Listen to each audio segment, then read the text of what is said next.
মাঝরাতে এক অনাকাঙ্ক্ষিত ঘটনার খবর শোনা মাত্রই এবার রাতের ঘুম হারাম করে দিল স্রোত সার্থকের। হ্যাঁ বন্ধুরা, ভিডিওতে লাইক দিয়ে দেখতে থাকুন। যে মুহূর্তে কিনা অনির্বাণ দিশেহারা হয়ে স্রোতকে ফোন করে বলতে থাকে যে স্রোত, তুমি শুনতে পাচ্ছ, এই মাঝরাতে তোমাকে ডিস্টার্ব করতে আমি একদমই চাইনি, কিন্তু তা সত্ত্বেও তোমার অনির্বাণ দাদাভাই অনেক বড় একটা বিপদে পড়ে গিয়েছে। যদি চাও অনির্বাণ দাদাভাইকে এই বিপদের হাত থেকে রেহাই করাতে, তাহলে প্লিজ যত শীঘ্রই সম্ভব তুমি একবার আমাদের বাড়িতে আসার ব্যবস্থা করো। অন্যদিকে স্রোত মাঝরাতে সার্থককে ধাক্কাতে থাকে এবং বলতে থাকে যে সার্থক যত শীঘ্রই সম্ভব এক্ষুনি তৈরি হয়, আমাদের এক্ষুনি একবার রায় দিদিভাইয়ের বাড়িতে যেতে হবে। ও বাড়িতে নির্ঘাত কোনো কিছু বড়সড় ঘটনা ঘটে গিয়েছে, যেটা কিনা আমরা এখনো পর্যন্ত বুঝতে পারছি না, কারণ অনির্বাণ দাদাভাইয়ের আওয়াজটা শুনে আমার যথেষ্ট পরিমাণে ভয় করছে।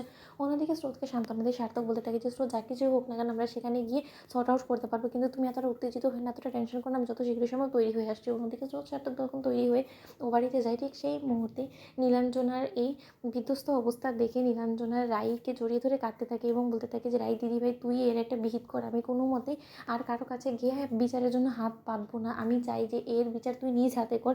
তুই এই অন্যায়ের সুষ্ঠু একটা বিচারের ব্যবস্থা কর রাই দিদিভাই। ঠিক সেই মুহূর্তে রাইয়ের ফোনে যখন রাইয়ের বৌমনি অবধি সে বাড়িতে ছুটে আসে, তখন রাইকে অঝরে কাঁদতে দেখে, রাইকে ভেঙে পড়া অবস্থায় দেখে রাইয়ের বৌমনি বলতে থাকে যে রাই, নিজেকে সামলানোর চেষ্টা করো। এই অবস্থায় তোমার জন্য এতটা টেনশন নেওয়াটা কোনো মতেই ঠিক না। আর আজকে এরকম একটা ঘটনা ঘটবে সেটা আমি কোনোদিনও কল্পনাও করতে পারিনি। এটা রীতিমতো আমার কল্পনার বাইরে। ঠিক সেই মুহূর্তেই স্রোত ও বাড়িতে চলে আসা মাত্রই সকলকে থমথমে অবস্থায় দেখে স্রোত বলতে থাকে যে কী ব্যাপার বৌমনি, তুমি এত রাত করে এখানে? অন্যদিকে রায়ের বৌমনি বলতে থাকে যে তার মানে স্রোত, তোমাকে অনির্বাণ নিশ্চয়ই ফোন করেছে। ঠিক সেই মুহূর্তে স্রোত বলতে থাকে যে কী হয়েছে আমাকে বলবে বৌমনি।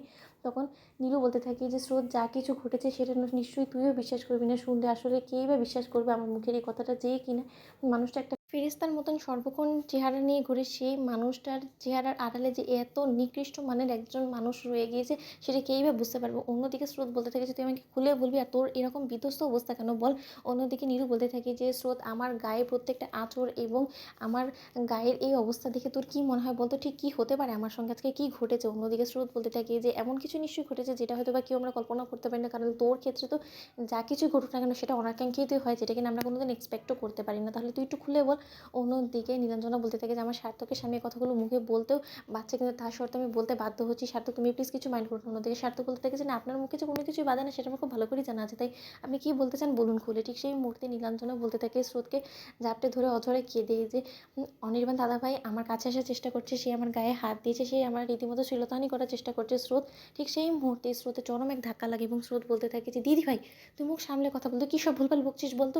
তুই যে কথাগুলো বলছিস আদৌ তুই ভাবতে পারছিস সেই কথাগুলো আদৌ কোনো মানে আছে? অন্যদিকে অনির্বাণ বলতে থাকে যে স্রোত, যে কথাগুলো এই মেয়েটা বলছে একটা কথার উপরে তুমি বিশ্বাস করো না। সত্যি আমি এরকম কোনো কাজ করার চেষ্টা করিনি, যদি আমি করতাম তাহলে আমি বলতাম। তো বন্ধুরা, ভিডিওটি ভালো লেগে থাকলে লাইক এবং শেয়ার করে সাবস্ক্রাইব করতে ভুলো না।